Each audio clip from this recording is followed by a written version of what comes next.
Welcome to Dyscastia, a podcast for parents and teachers about the best way to support kids living with learning difficulties.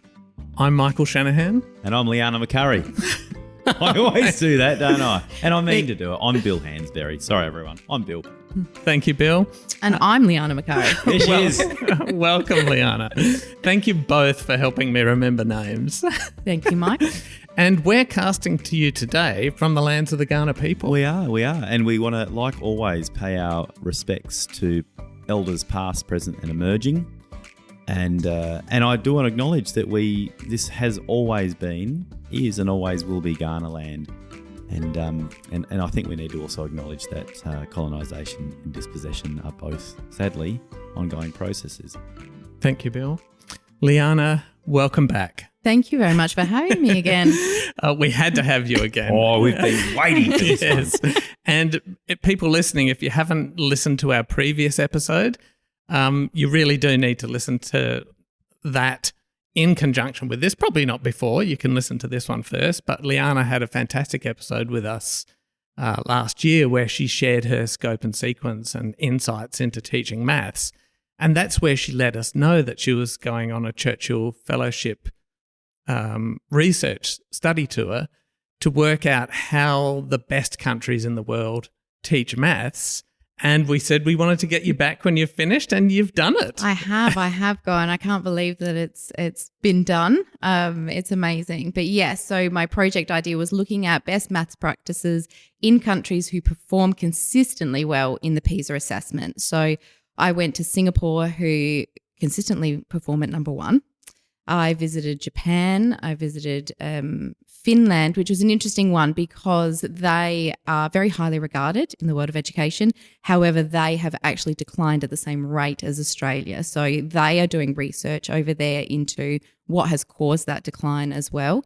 I went to Estonia. So Estonia is one that surprises people a lot of the time. So the first 7 countries in the results are Asian countries or provinces in Asia, and Estonia is the first non-Asian country on the list. So wasn't Encino Man from Estonia? He was indeed. Yeah. Where's the juice? That's the one. I don't know that. You don't know that reference? Yes, I know exactly what you're talking about.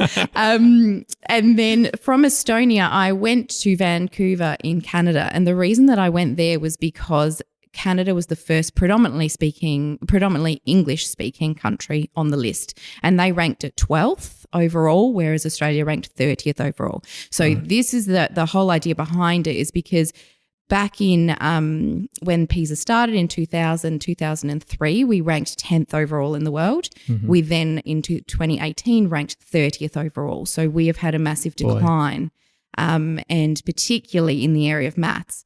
So after Vancouver, I did visit Hawaii, which also America isn't a high-performing country. However, there are pockets that are doing great things. And Hawaii is where Ron Yoshimoto, who is an Orton Gillingham master, is from. And so he has worked with a lot of schools over there. So I was able to visit a school that he'd worked with. They're all been trained in their literacy and they have very strong maths practices. And I was able to visit a Montessori school over in Maui as well. So wow, it was an incredible experience. Wow. And Hawaii was a lovely place to finish on, that's for sure. That's amazing. Terrible place. Yeah, I know. I know. And so I just had a quick question about those PISA scores and the fact that we have so dramatically dropped in such a short period of time. I'm wondering if you know whether we have declined or whether other people have got better. We have declined. We've declined. So right. In 2018, for the first time, so there is a OECD average. So about 80 odd countries perform in the PISA assessment, and there is an average score. So in 2018, for the first time, we fell below that average. Okay. So, and America's interesting as well, because America's obviously not a top performing country. However, they have stayed consistently the same over that 20-year period. Mm-hmm. So the wheels have come off in Australia. Yes, Right. definitely. Okay. So, and I think, and what we talked about on the last podcast as well, is that idea of constructivism that is, was taught at uni. Certainly when I went through, SACSA had started here in South Australia, which was a constructivist approach. So remind us what that means. What is a constructivist approach? So it is about the students constructing their learning. It's very inquiry-based. It's very, the students need to discover the knowledge for themselves. And I think that the research has really, I guess, caught up, or we're listening more to the research where that approach has not worked. It shows in our results, and we need to move to a more explicit instruction approach. Can I just pull the threads on constructivism just a bit longer? So was that the one that some people refer to as a failed educational experiment in Australia, the whole constructivist notion? Is I'm not sure. Because I've heard it tied to balanced literacy and whole language. But so constructivism is because it actually really changes what the teacher's role is. If you teach in a constructivist way, it is the student building new knowledge onto their own experience of the world. It was very heavily based on prior knowledge, which also creates issues between your high socioeconomic and your low socioeconomic because, prior, depending on what's happening in the home, depending on, their experiences, can create a big discrepancy there in the experience that they're bringing and then the experience that they're able to build onto. So in a constructivist learning model, the teacher is not so much teaching, they're more directing, and the students are picking up from a point of their understanding and their prior knowledge on something? It was very much about the teacher being the facilitator of the learning rather than, I guess, that guide on the side notion. Yes, exactly. So kind of as a student, what you come with is your starting point limits how far you can progress because the whole system is relying on you having some sort of knowledge to begin with. Right. Yes. And I think, Bill, you were mentioning to me on the way here that your experience in childhood was that you didn't get maths. No. And your parents didn't either. And so you didn't have an environment at home where you could develop your math skills and bring those to school. So you'd kind of be an example there. I'd be a brain surgeon now if both my parents had been maths teachers. That's right. A kid coming to the school with very little knowledge to begin with or perhaps even misconceptions about maths. Yes. And kind of having to have that as their starting point rather than helping them, the teacher bringing them up to a certain level. Yes. With what I think we're going to be talking about today, which is how do we go about that? How do we go about increasing kids' knowledge and not just relying on them solving the problems or discovering it for themselves? So within a constructivist framework, the teacher's job is very different. Am I right in assuming the teacher has to try and pick up on where 25, 30 kids are, teach in quite a broad investigative way where each of those 25 or 30 brains can kind of jump off from where they're at, but where they're at's so very different?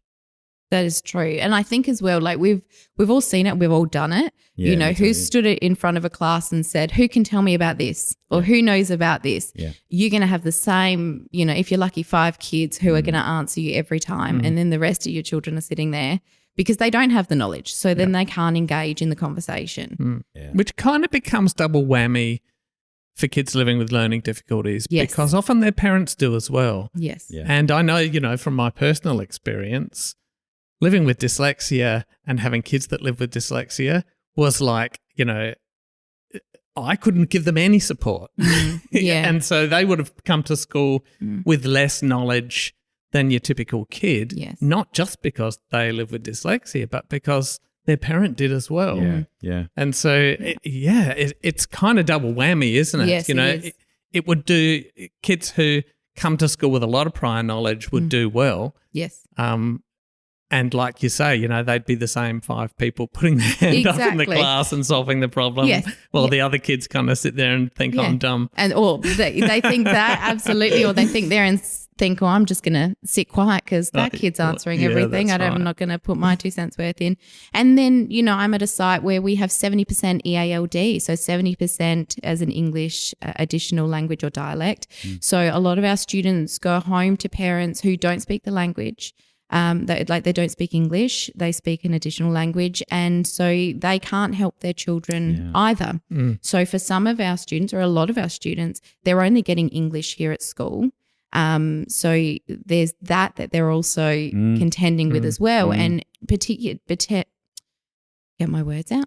Depending on where they've come from, will depend on the experience they've had. Yeah. You know, we're talking a lot of trauma-based problems, and so maths was not the priority. That's you right. know, so for them, it's, you know, if we're asking them to bring their prior knowledge and they don't have any, exactly as you say, they're going to sit there feeling like, I don't get it. And we know that maths anxiety is a very real thing. Yeah.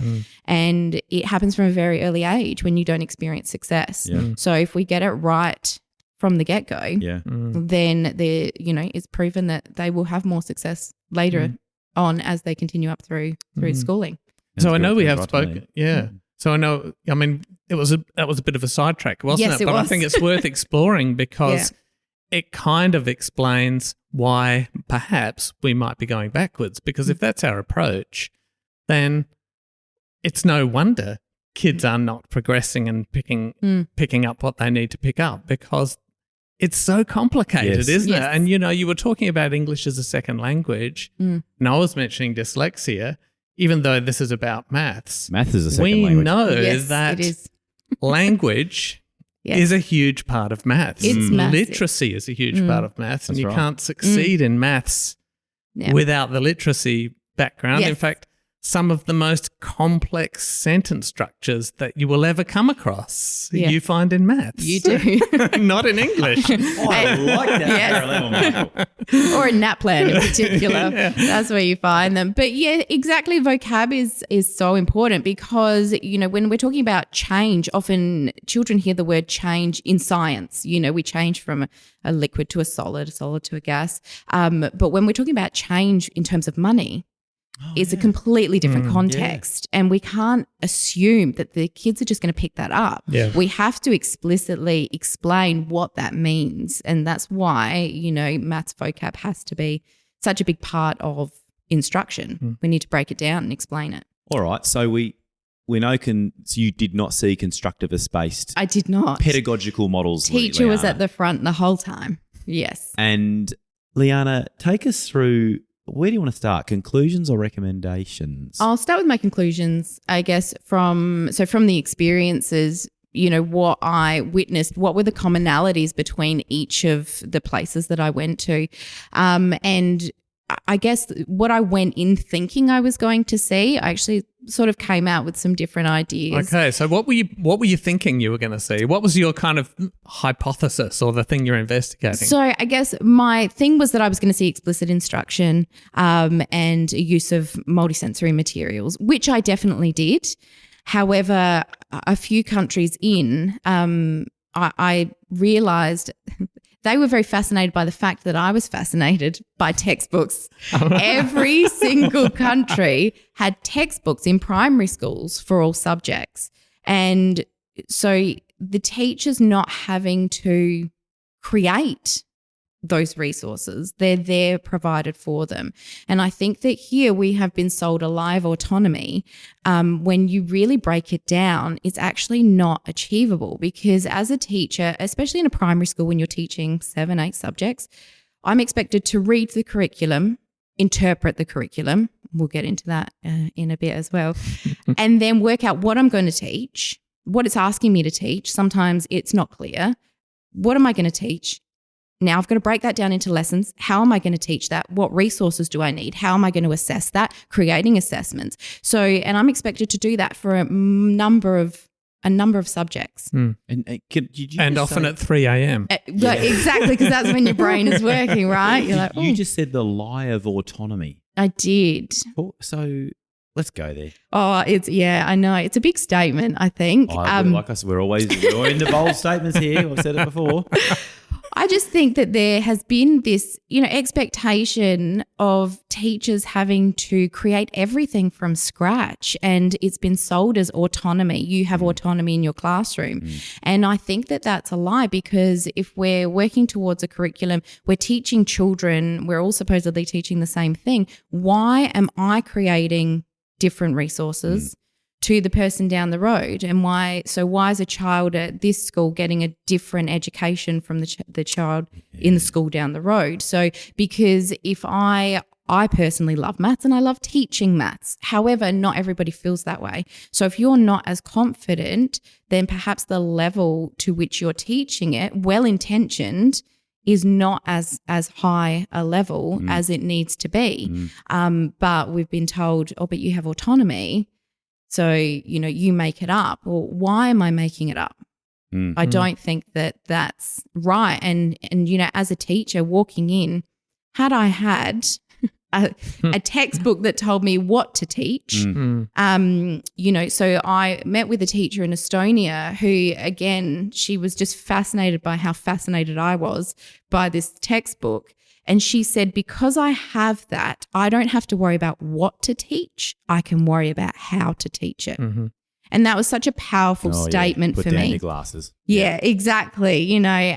Because I thought we're so invested in the planning and the creating of the resources and the materials that often the delivery is lost, which is what they're able to focus on because the materials are there for them. Did you see any teachers using Teachers Pay Teachers or Twinkle resources on your travels? I did not, because they had textbooks and programs that they had access to. Okay. So, and that's the thing, that's not to say that they couldn't supplement things with their own activities, tasks that they had found, but the base was there for them, that they weren't having to, because this is the other big part of the report. Curriculum is so important. And for us, we have a content descriptor and then a number of elaborations, and it's not clear in what you're teaching. So if you're looking at reception, you're looking at maths, it's, teach numbers to at least 20. Well, what does at least mean? That's autonomy, Liana, right there. Well, my at least is different to your at least. Yeah. And, so it's just not clear. And then, so they're not having to interpret their curriculum. It is written. And the other thing is, for a lot of these countries, those textbooks are actually from the department. The department pay for them. The department provide the schools with those resources. And for a lot of them, those textbooks, there were programs attached that they had, online components that they could bring up, that they could talk through. So it was an all-encompassing program, and they often also offered professional learning and professional development around that as well. But it also means consistency within year levels, within whole schools, but then within schools across the whole country. We're talking lowered curriculum variance. Yes, exactly. This is how we overcome not just the school lottery, but the classroom lottery. Yes. And isn't it funny? We don't have to explain this to parents. They go, of course, that makes sense, but we're having to explain it to each other. Yeah. Anyway. Yes. Yes, exactly. And that's the thing. I think that they're having the results that they're having because there is low variance, that all of their schools are, they're getting the same education level. They're getting the same resources. They're getting the same curriculum.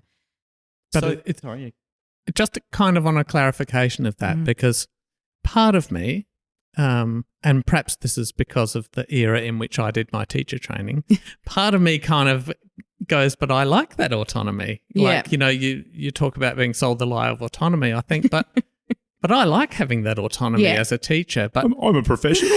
and I think I really, sometimes I see resources and I think that's terrible. Yeah. I can do better than that. And So doctors get to treat anyone however the hell they like, don't they? Yeah, and I make my resources if I think they're better than the ones that are provided, for example. And so I'm just kind of wondering on a little bit of the more detail of that autonomy picture. What I'm picking up is it's not so much that is like a strict mandate, or is it, that you will teach this in this lesson and then this lesson, you must not deviate? Was it like that, or was it in some places it was? Here's Here's base. All the resources you need to teach this. So you can choose to do nothing but use the provided resources. Yes. But was there a freedom there to say, but actually, I've got a great lesson that I teach on XYZ. Yes. I don't want to do this one. I want to do the one that I've always done because I know it's effective. Was there some autonomy there in what you saw? In some places, absolutely. But in some places not? In some places, I think that perhaps Singapore and Japan seemed quite more rigid, I guess, in following theirs to the letter. They also have a very tight curriculum. But then in, Finland, Estonia, there was that, like, here's the resources, but you can add to that.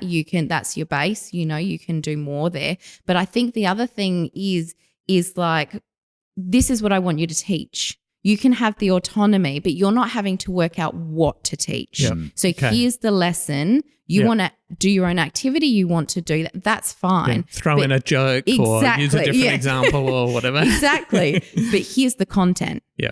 This is the thing that I want you to teach. Okay.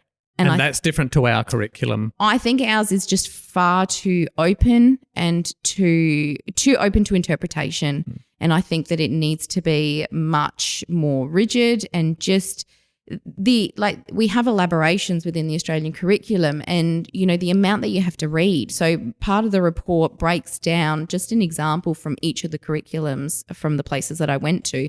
Like, here is ours and here is theirs. And a lot of the time, like, ours is just so wordy. Yeah. Mm-hmm. And so theirs says so much more in much fewer sentences. Yep. So I just think teachers what do you want me to teach? Like, I shouldn't have to read it and think, like, even as a confident maths teacher, I have read the curriculum and thought, I don't understand that. Like, what do you mean? What does that mean I teach? Yeah. Like, I don't know what to teach. Yeah. And even if you do understand it, there can probably be 10 valid different understandings of what it says. Even if you have a level of confidence that, I know what they're getting at with that, someone else may think the same thing, but actually they're talking two different things because it is very vague, isn't it? It is indeed. Yeah. So the Australian curriculum is loose and it's fluffy. I'm just going to go there. Yep. Ben Jensen, we talked about him last time we were together on episode 14, I think. He pretty much says the same thing in far more eloquent language. And the curriculum that you saw is much more prescriptive and descriptive. Teach this to this extent at this point. Yes. Right. Exactly. Okay. Yes. And so, and this was number one on your conclusions and recommendations, wasn't it? Yes, about it curriculum. Was. Yes. And so now I think to myself, okay, I accept that. Yes, we've got a fluffy curriculum and it's difficult to deal with. And I accept that because I have difficulty dealing with it and understanding it. And even just clicking through that website, it's like, it's so complicated. This is why teachers put it down and go to technical. It's very tricky. Absolutely. And to be honest, I actually bought from Officeworks, of all places, a little curriculum summary book. Right. And I've actually used that because it's like, thank goodness someone's explaining this to me. And it, it was a commercial product, but it just broke down the maths curriculum beautifully. But I needed that. And so, but this is the curriculum we've got. Yes. And so what can we do about that? So, I'm teaching now, you're teaching now. That curriculum is not going to be changing anytime soon. So did you pick up any kind of tips or tricks or advice that you could give teachers now to say, well, what can we do about that low variance? How can we combat that? I think, like you said, from the last podcast, I did give out, obviously, my sequences and then there's some breakdowns there of what to cover. But I think, for anything to be effective, it has to be whole school. So my first point would be, as a whole school, you need to sit down and go, okay, well, if we're teaching this here from reception, your next step is this and your next step is this, and looking really at how it sequences. Because the other thing is there's a lot of assumption. So, we cannot assume that children understand that skip counting is multiplication, is the beginning of multiplication. So that needs to be explicitly taught. So, making those connections and saying, okay, well, if we're doing this, then we need to be making sure that before they do this, they're doing this. Or, after they've done this, we need to explicitly explain these connections. So looking at the connections and also, I guess, really just honing in on like what's most important, what's most important. So and like I was reading something recently that said, like conceptual development is super important in mathematics. However, it shouldn't be at the cost of procedural fluency. Right. So procedural fluency is very important as well, because as we know that when children move up, particularly to middle and upper primary, if they don't have procedural knowledge and if they don't have fact recall, then everything is much harder. Because what should be automated Yes. is not, and it's using up working memory Exactly. resources. Now, you said Japan was pretty big on fluency. Did I see that? Yeah, I think that Singapore and Japan in particular, very big on. So it was very clear that their children had the procedural fluency. They were good with the procedures. So for Singapore, they were very big on the procedural fluency. Kids had that. They knew that. But what they were then focusing on was the thinking aspects and the metacognitive strategies, which – and what I noticed in Japan as well was like it was the same thing. So when I went into the classroom in Japan, he did a lesson around metacognitive strategies, gave them a question to do, and they could all access the task. It was a year 5 class and there was no question of them being able to do the math. They had the prior knowledge of the maths. The knowledge to do the math. So the teacher wasn't having to go around and work with students on how to access the task because they had that. So this was Mr. Umahara? Yes. And that's interesting we raise this because I was reading this and he set them off on a task, which was 1, add 2, add 3, add 4. And I thought... Up to 9. To 9. Yep. But he sent them off to have a crack and I thought, this is open-ended. But this guy's a highly successful and decorated maths teacher. Very. So what's he doing?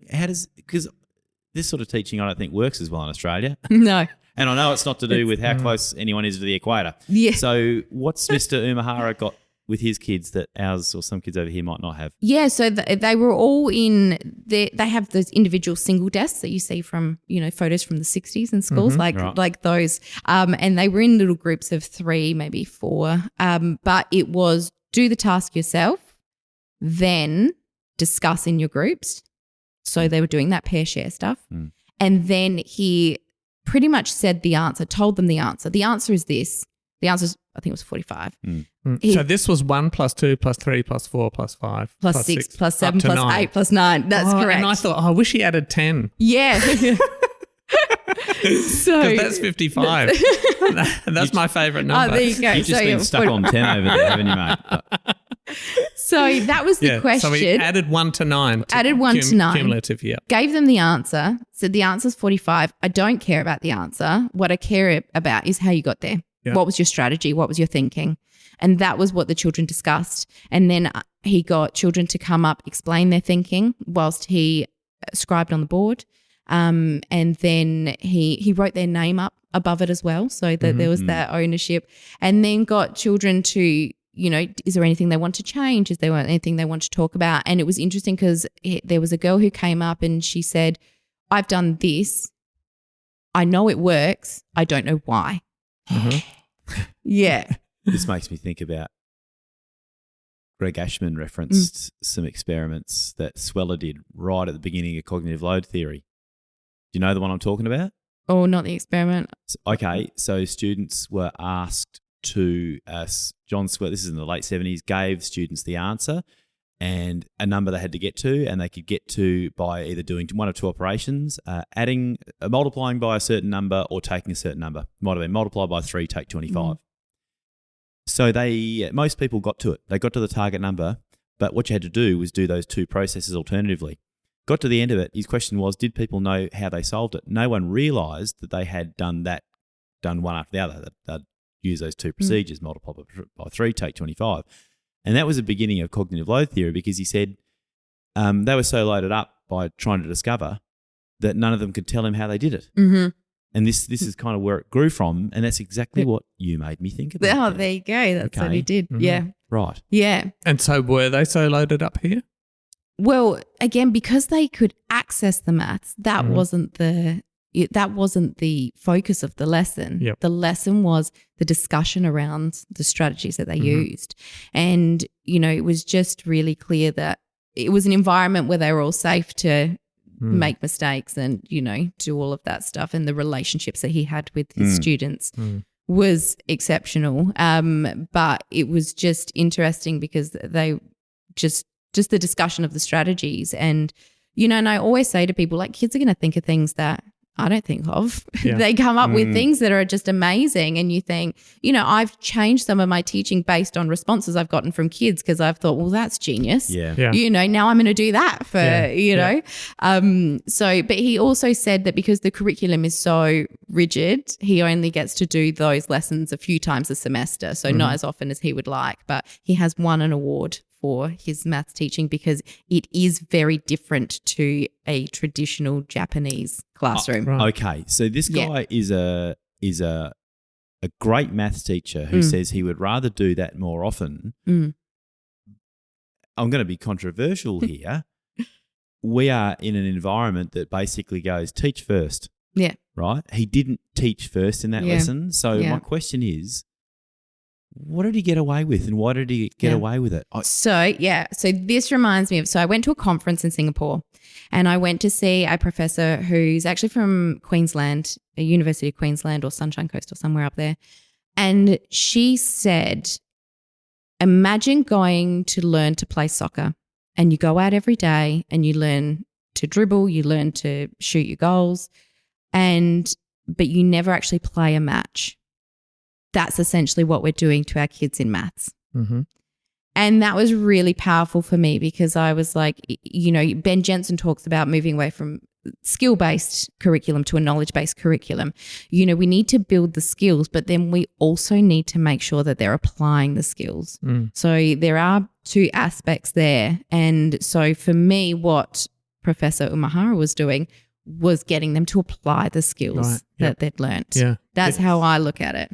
So it's about that mathematical thinking. Yes. He wasn't doing that to teach them what addition was. No, exactly. They already had all that down pat. So the actual math kind of algorithm part was actually very simple for them. Exactly. That was not. It's not the focus of the lesson. Nothing to do with it. It wasn't like kids in there. It wasn't like the kids who struggled. They struggled because they didn't know how to add 1 and 2. Yeah. Actually, it was more about how do you think strategically. How do you solve problems? So it's more of a kind of a problem-solving strategy lesson. Yes.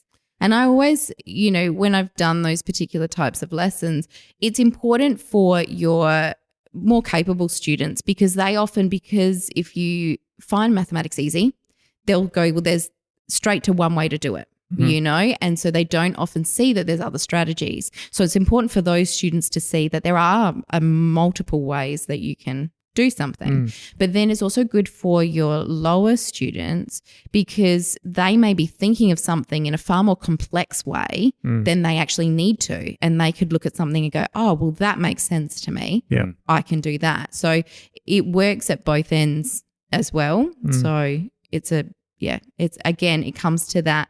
We teach the skills, but we also need to do the application stuff as well. That flexibility of thinking and that problem solving. And as adults, I think it's easy to assume that kids know how to solve problems.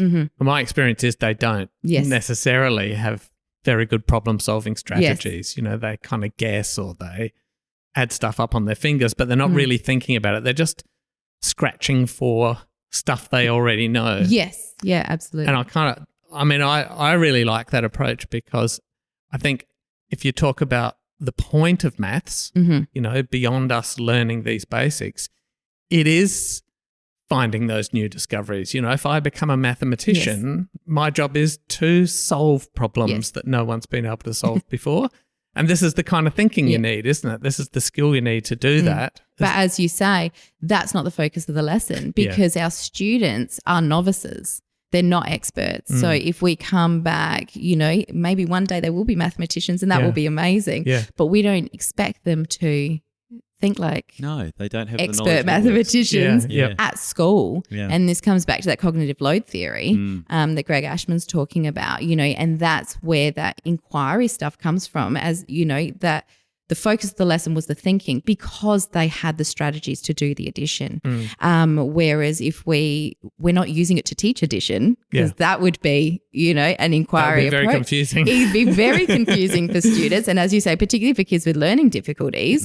And you're setting them up for failure too. Exactly. And humiliation in front of the class. Yes, but we actually don't need them to, do the hard thinking of mathematicians, but we need to give them the skills that if they one day get there, that's great. Yeah. So we've talked about curriculum, which yes. led us into resources. Yes. Now that we've started to talk about this idea of problem solving and getting kids to think like mathematicians, I'm looking at explicit instruction. Yes. Because here lies a clear tension for me.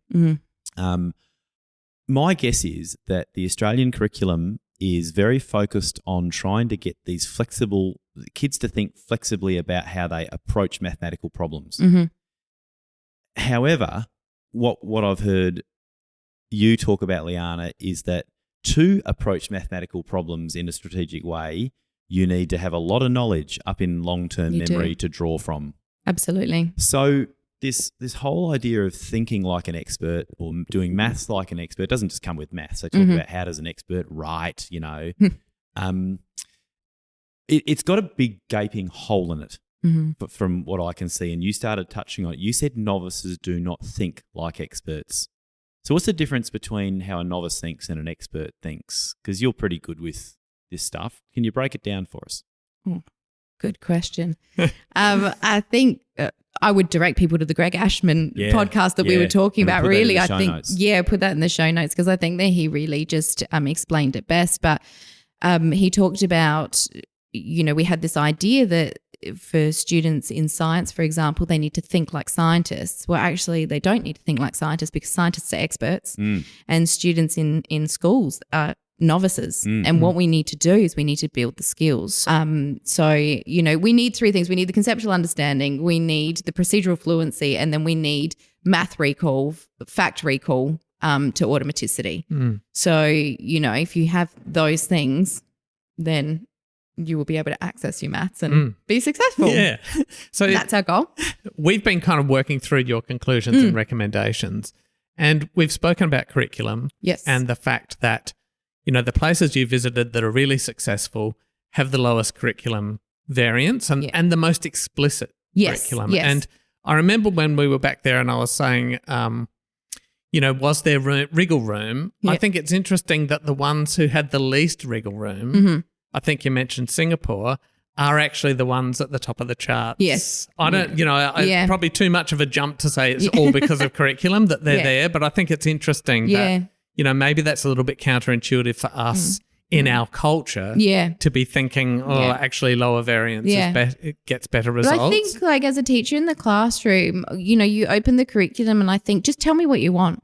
Like, honestly, just tell me what you want. I'm like, why am I spending my nights and my weekends trying to work out what you want? I don't know. Yeah, that's right. It's discovery curriculum. It really is. No. It's frustrating. It's discovery learning curriculum, Yeah.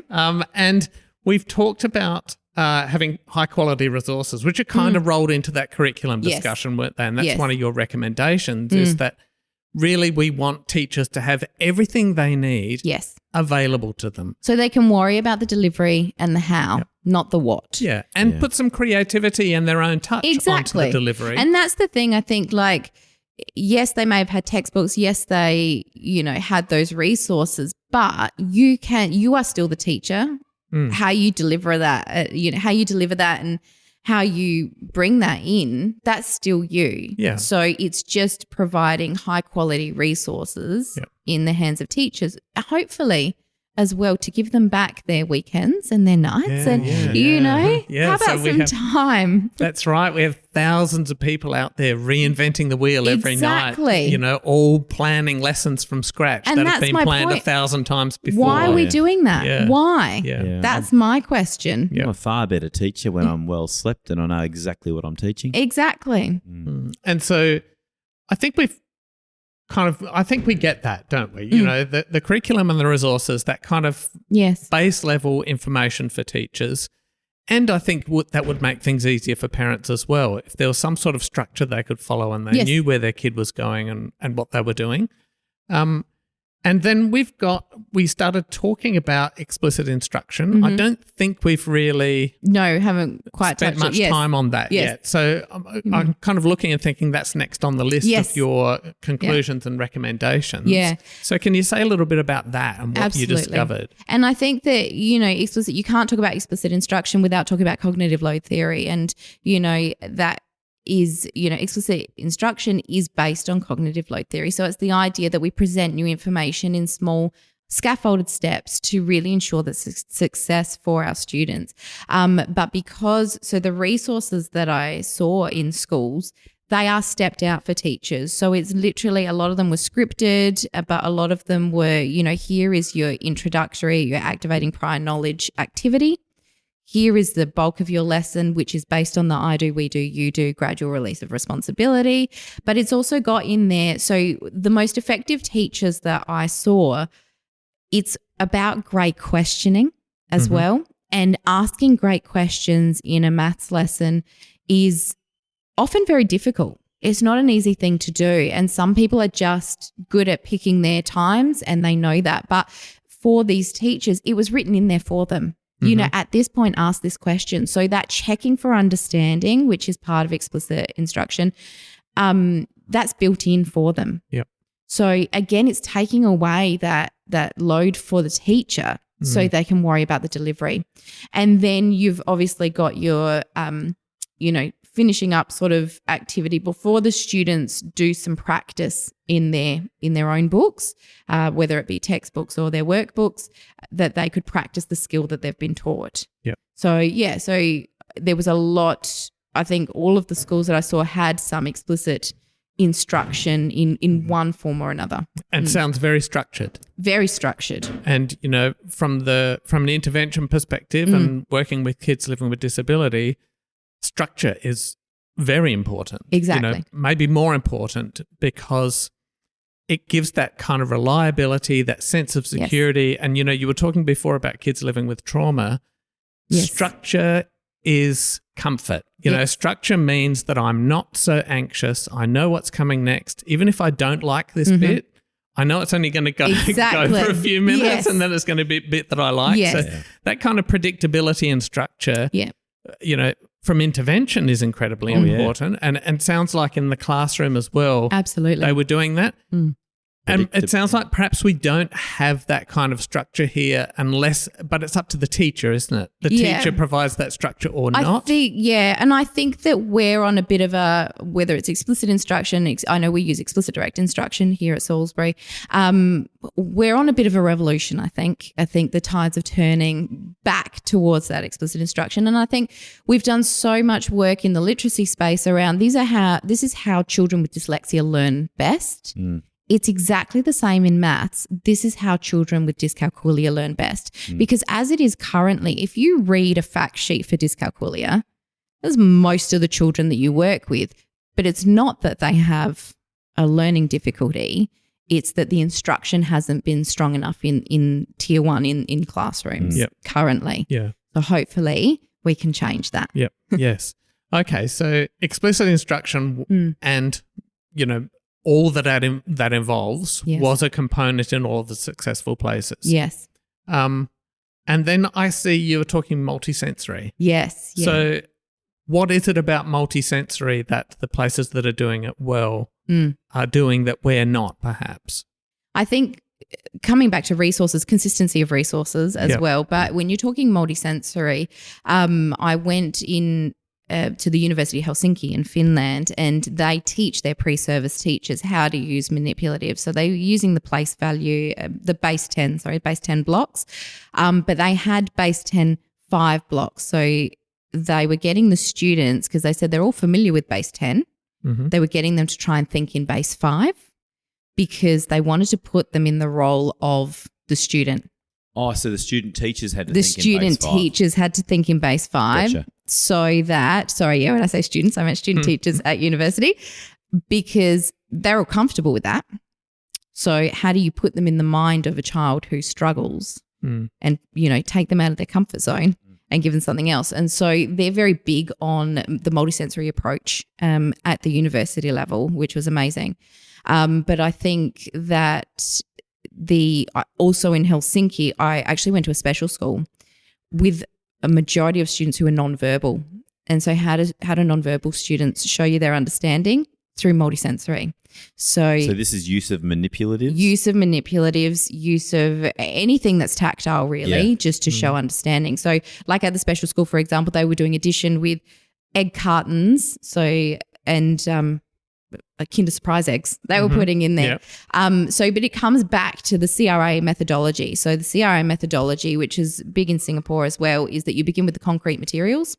Then you go to a representation, whether it's a visual representation, whether it's a picture, and then you go to the abstract concept.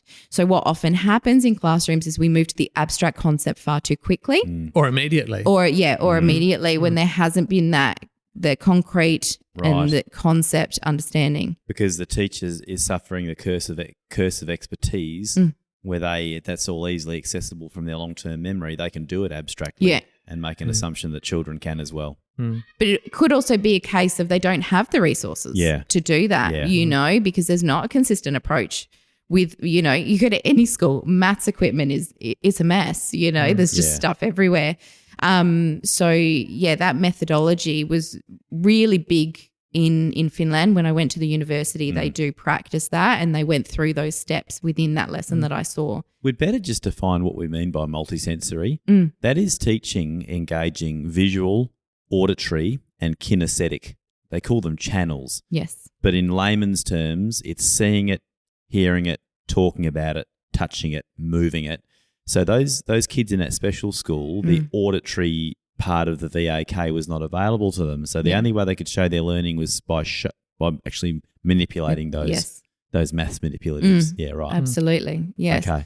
And, and I think that it was really powerful because those children had additional needs. However, the way that they're showing their learning works for all children, not simply children with additional needs. So it's just, again, it's just good structured learning, And I think I remember you mentioning in your report that you think that here we take those manipulatives away too quickly. Yes. Over in the places you saw, they kept using manipulatives. Yes. Well, they didn't stop by the sounds of it. No, they were always there and always available. So for me, I went to a Montessori school in Tokyo, which was an international Montessori school. So it meant that most of their children were children of people who were coming to Japan to work.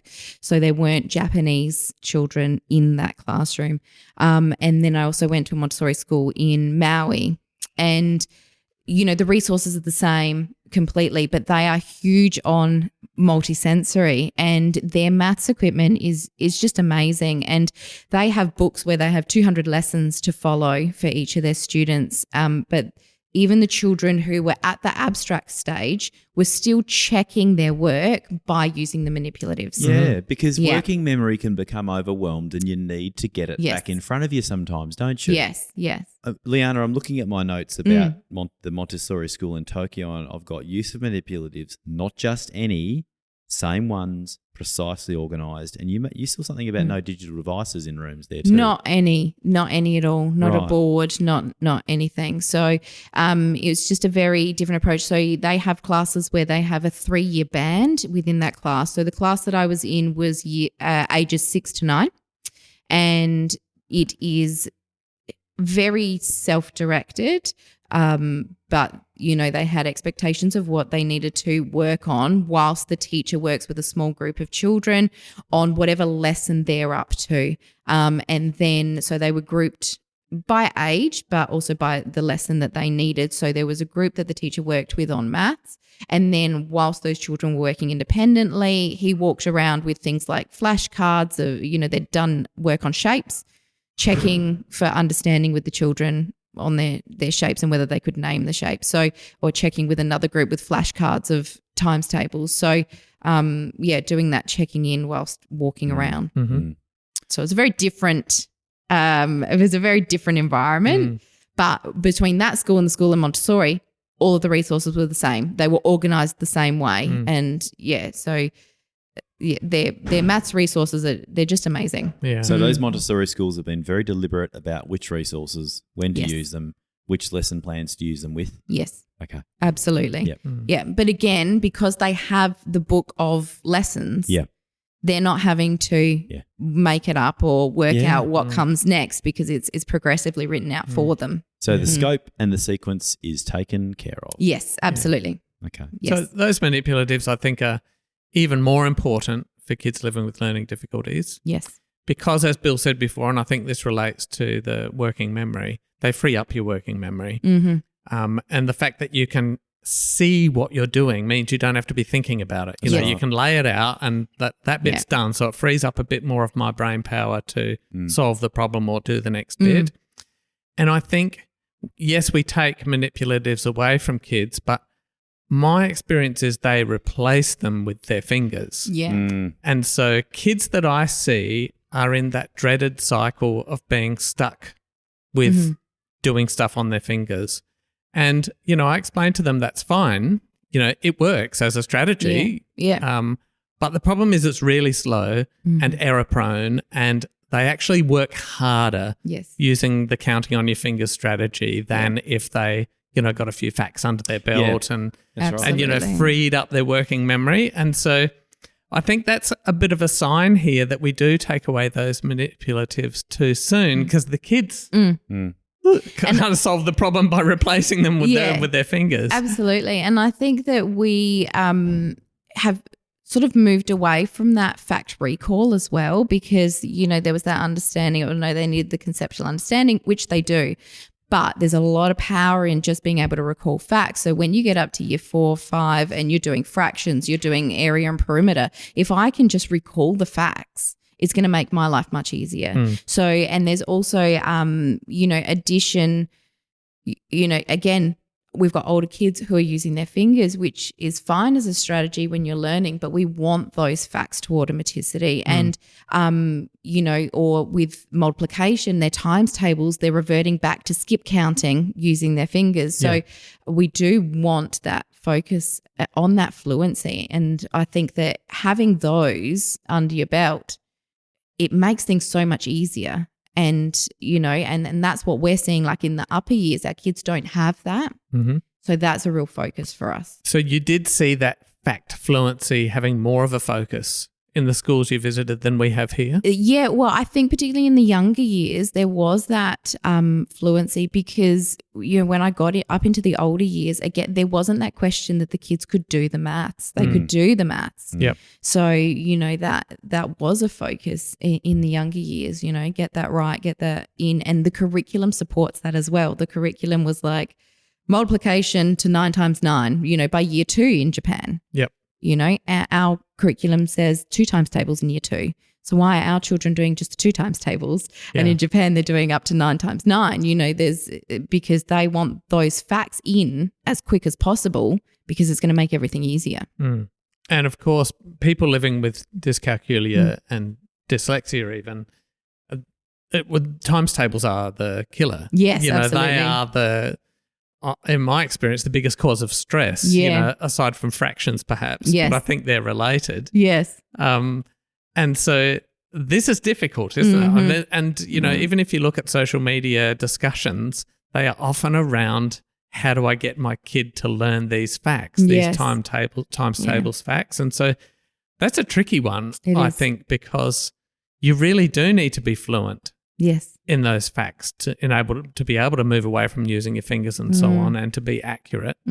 But learning those facts is really hard. Tricky. Yeah, it is. Absolutely. And so did you see, when you were over there, any kind of intervention approach? You know, what was their approach? I think you mentioned they had testing, like early testing and screening for kids. Yeah. Who, you know, to prevent that falling through the cracks. So I know in Estonia particularly, they did like a NAPLAN style test. However, so they're an e-country, so they do everything online. So the children sit this test at the beginning of the year. I can't remember off the top of my head what year levels do it, but they do it at the beginning of the year, and the results come to teachers almost immediately. So they're using that data to then plan for their next steps. I think, for us, the NAP plan, between when we do NAP plan and when we get the results is often quite a big distance between them. So, so being able to have that data. And then, Singapore seemed very assessment based, and there's a very big end of year 6 exam that they sit that's very important. I think that, again, consistency of assessments. So, assessments were in the textbooks that they had as well. So the teachers aren't, again, having to create assessments or buy things off of Teachers Pay Teachers or, because it's all there for them. Yeah. So there's just more consistency, I guess, in the data that they're collecting as well between a site, one school itself, and then between schools, And did you see any intervention strategies or anything over there? There weren't. So Singapore was interesting because in Singapore they have excellent, one of the next point on the conclusions is early intervention. So in Singapore in particular, they have a lot of policies and procedures in place from a very young age for students that they are identified with learning difficulties quickly, and then they have a list of recommended providers and agencies that parents can take their children to to access intervention. So Orton Gillingham is one of the people on the list, and that's who I went to visit. So, and in speaking with the director there, she said that currently they didn't have any students doing maths intervention.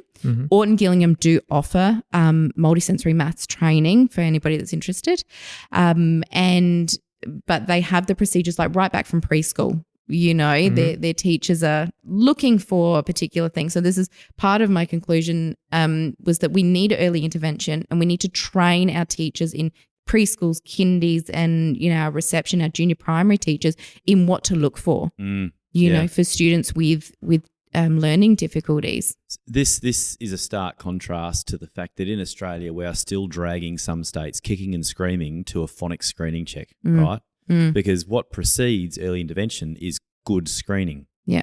And these guys just do it as a matter of course. Yeah. Yeah. Okay. Yeah. So, so that was a really big thing for me. And then, following on from that as well, one of the discussions I had with a teacher in Estonia, and I said to them, so if you have a child that you suspect has learning difficulties, how long does it take for you to get them assessed? And they thought about it long and hard, and they said, 3, maybe 4 weeks at the absolute most. Our current waiting time is 18 months. It is an absolute disgrace. So, the difference in, you would know best, Michael, a child with learning difficulties, if I can get an assessment in 4 weeks as opposed to the amount of learning that they're going to lose in 18 months. Yep. It's just, we're talking world-class education. Yeah. That's world-class. Put the resources in where they're required. Yes. I'm so angry about that because that shreds education, that waiting time. In that 18 months, that kid is forming all sorts of ideas about themselves as a learner. Yes. They talk about school to prison pipeline. It is not overly dramatic to bring this in here. No. When a kid decides they're not a learner and they can't, their life outcomes are seriously affected. That impression of themselves as a learner is formed very quickly. Yeah. It doesn't take much. And especially if you're talking about something like maths, yourself as a maths learner, it's fine. Kids go, or even adults, I'm not a maths person or I'm not good with numbers. That's somehow allowed and okay, but it's not okay to go, no, I just don't read. Yeah. I'm not good with letters and sounds. I'm not good. These things on a page, no, it just doesn't make sense to me, no. That's not acceptable. So why is it acceptable for people just to go, no, I'm not a maths person? So 18 months is a long time to struggle. It is. With no intervention. And then, unfortunately, I think the story is even worse than that, because let's say you get that assessment 18 months later. Well, I dare say it might take you another 18 months to find someone to tutor you or to do that intervention with you. Yeah. And then often it's a struggle with the school. Yes. To say, well, can the kid have time off to do the intervention? And usually they can't. And it is a real mess, isn't it? And it does mess with kids. Yeah. And why does the intervention have to be outside of school? Well, Here's the it other- shouldn't. No, it shouldn't be, In a but country like ours, it but shouldn't. currently it just is. But And there are very few schools that offer maths intervention. Yeah. You'll find literacy intervention. And I know we talk about this at study tour, often in the hands of SSOs or ESOs, people who aren't trained, unfortunately. So that can also be damaging. We need to put those, our most vulnerable children in our most highly skilled expert teachers. But also it's a tier 1 issue across the board. That's what we're finding in, literacy. Maths is exactly the same. It's classroom practice that needs to change. And I think when I was in Singapore, it just seemed a much tighter connection between the research and what was happening in classrooms. Whereas I think that we're quite separate from the research. And I mean, teachers don't have time to read the research for one, and also there's only so much you can do as a teacher in a school if your school's not on that journey, so then you become that one person in your classroom trying to do all of these things, but you're not getting the support, it could be for lots of reasons, so there needs to be more consistency within schools and then across schools as well. Yeah, it's a really tricky one, that whole intervention. And, you mentioned that self-concept. It forms quite quickly. Kids start thinking, I'm dumb, I can't do maths. It gets to the level with some kids, I think, where it is traumatic. Yes.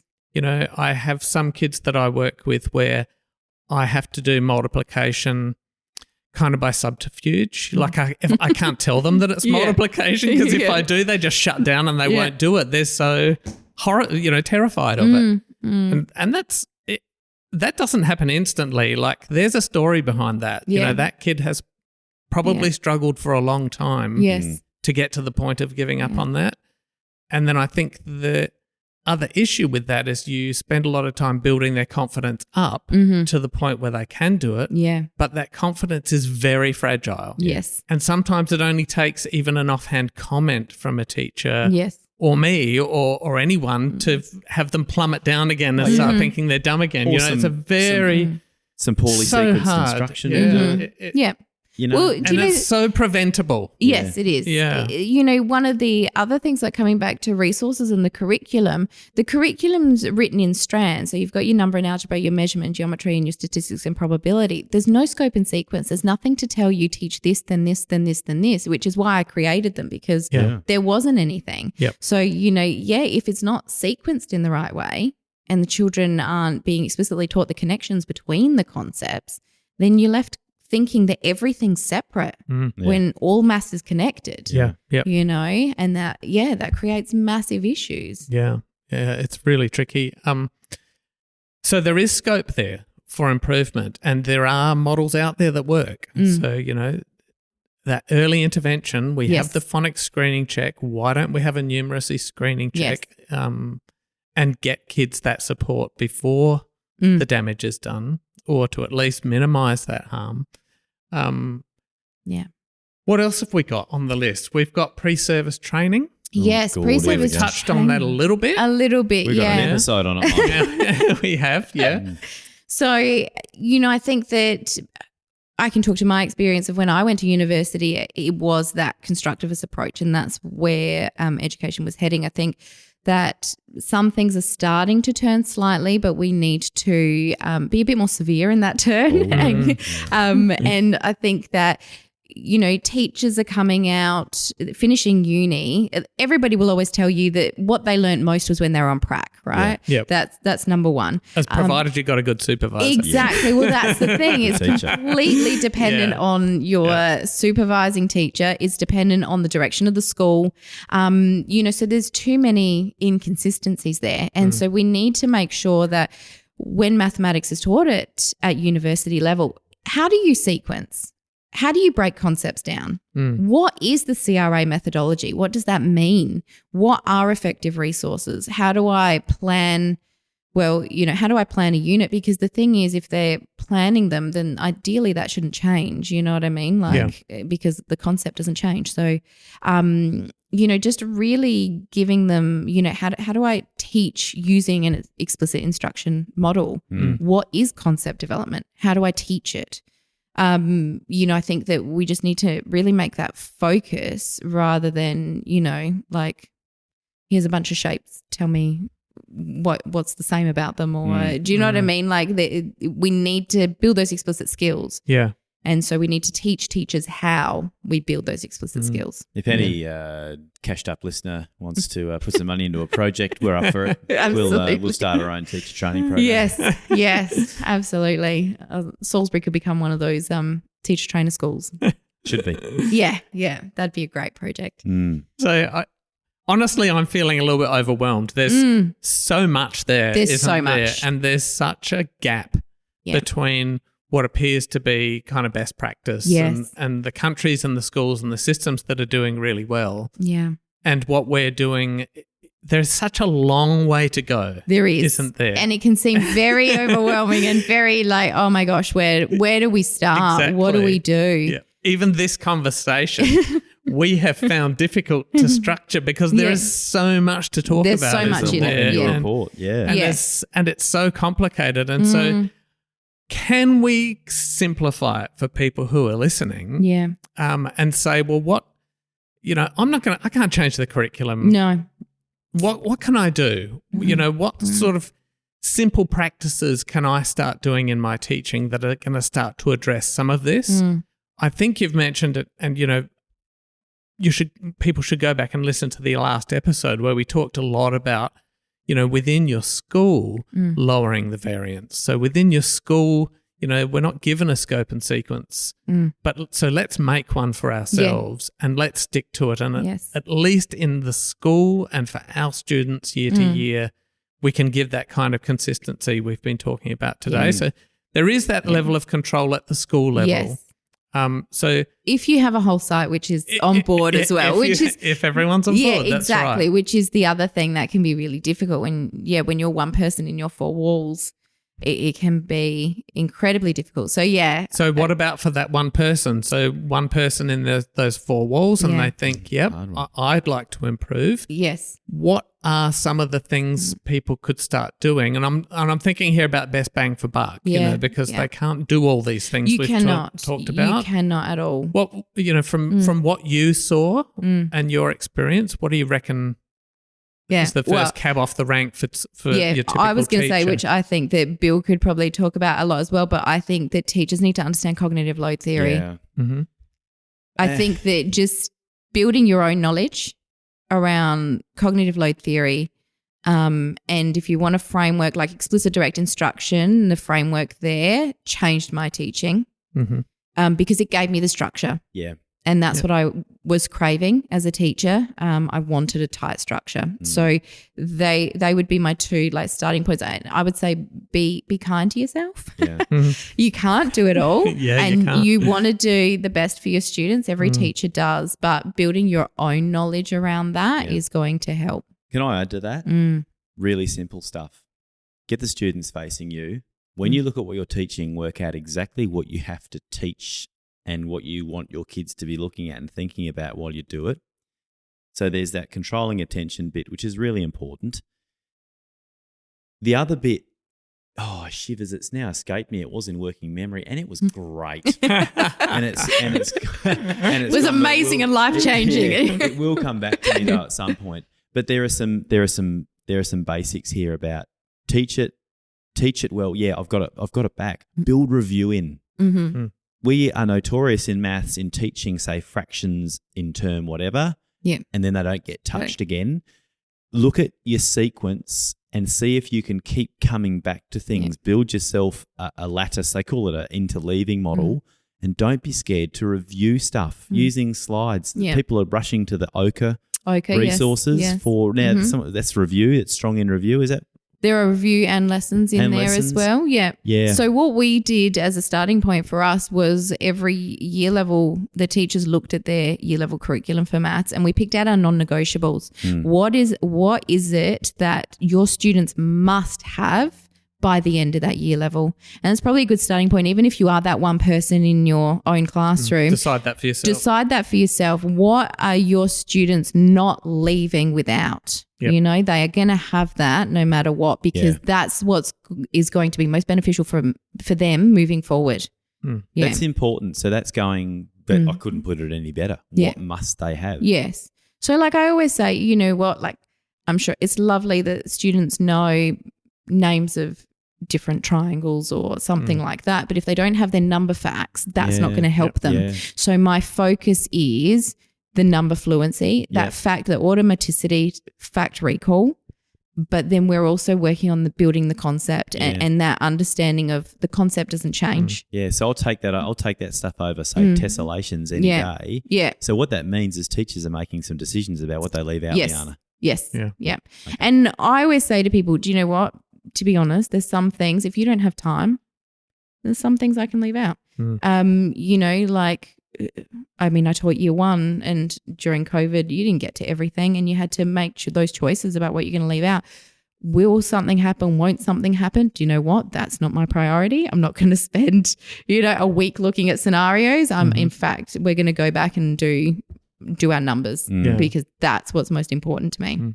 So, yeah, I think just because the curriculum isn't sequenced for you, have a look what is most important and then build that into your review.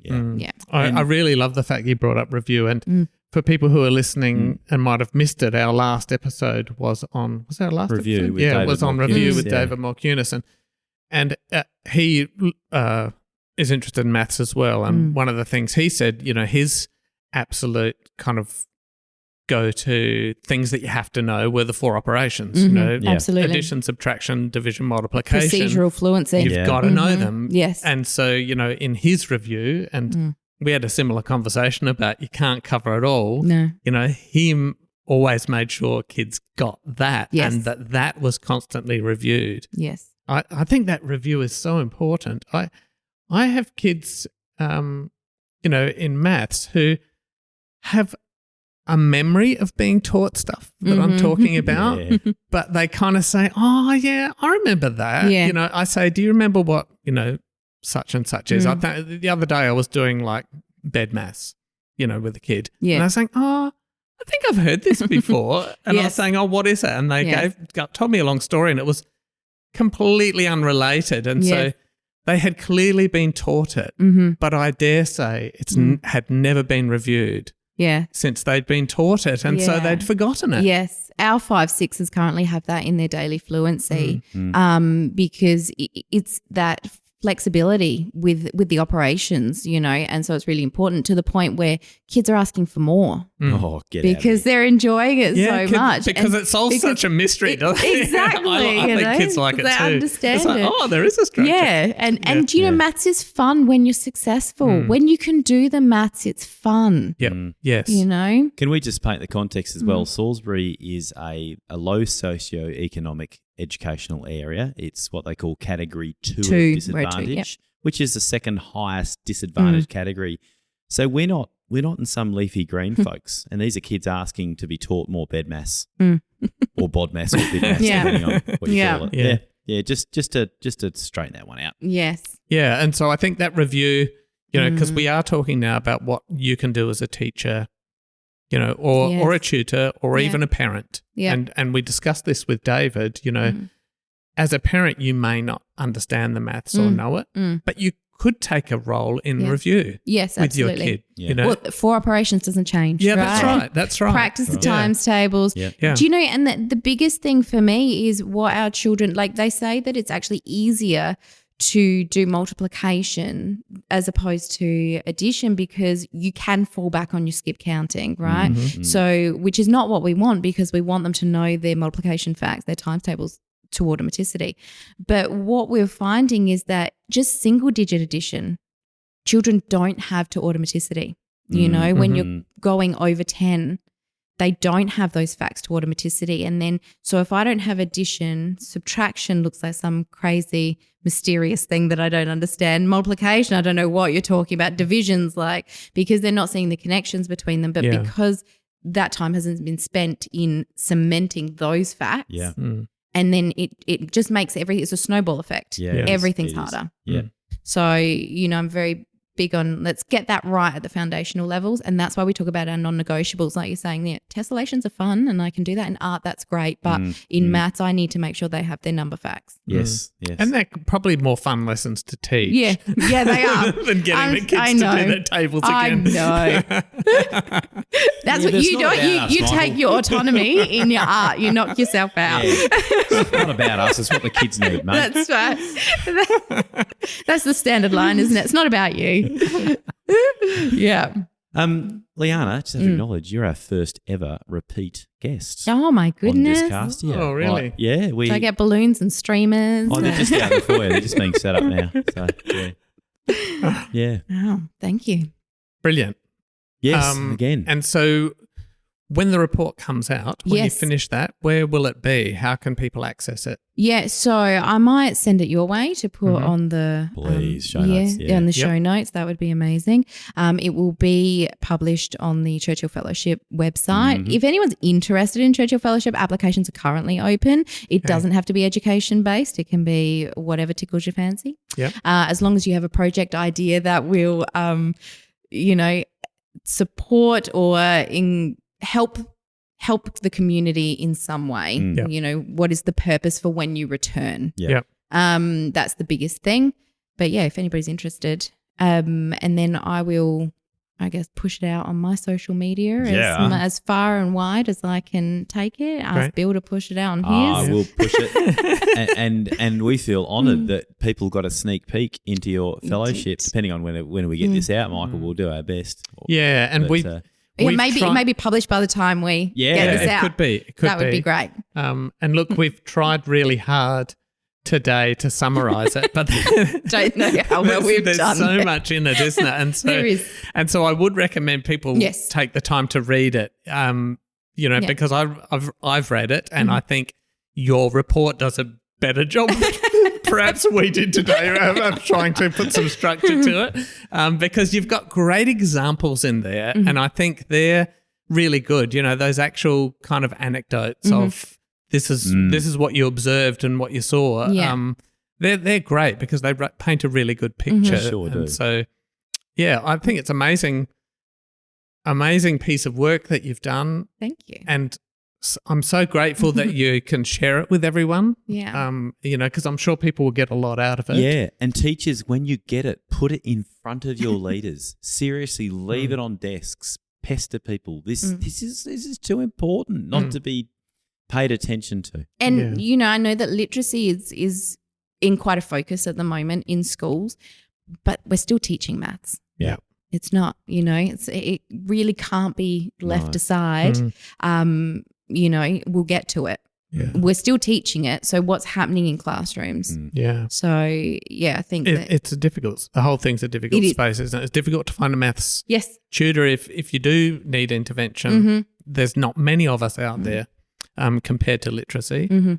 But hopefully we'll catch up. Yes. Because we you know will get what? there. Maths is fun. It is fun. It is. I It love it. is, yeah. And, and I think when it's taught in the right way and when children are successful, they do enjoy it They do. a whole lot more. Yep. I remember I had a 4-5 class a few years ago, and at the beginning of the year, I'd be like, okay, it's time for maths. And they'd be like, oh. And I was like, no, that's not allowed. That's not the maths we're doing That's here. not happening. But by the end of the year, it'd be like, okay, they'd be asking me for it. When is maths time? Are we doing maths now? When do we do this? They wanted it because they were successful. Yeah. And that's, that's what all teachers want. They want their children to be successful.